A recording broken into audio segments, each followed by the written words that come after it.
আজকে যে রোদের তাপ, এত পরিমাণ রোদের তাপ, দেখেন মানুষ কিভাবে শরবত বিক্রি করতেছে।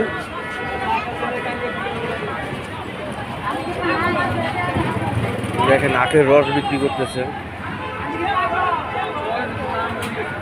আল্লাহর যদি রহমতের বাতাস হালকা হালকা অল্প অল্প আছে, কিন্তু তাতেও মানুষ অনেক অতিষ্ঠ।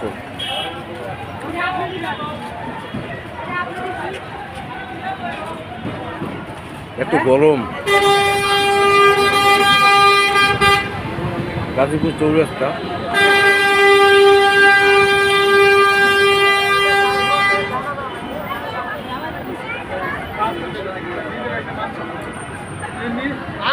আরেকবার